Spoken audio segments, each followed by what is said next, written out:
Saturday I am studying in 4th class. My name is Suraj. I am studying in 4th class. Today I am telling about Gurujada Apparao Garu.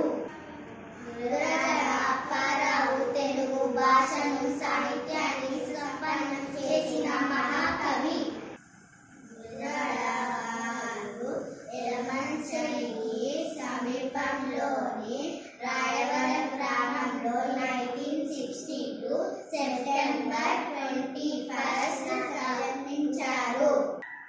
Gurajada గారి తండ్రి పేరు వెంకటరామదాసు, తల్లి పేరు కౌసల్యమ్మ, భార్య పేరు అప్పల నరసమ్మ.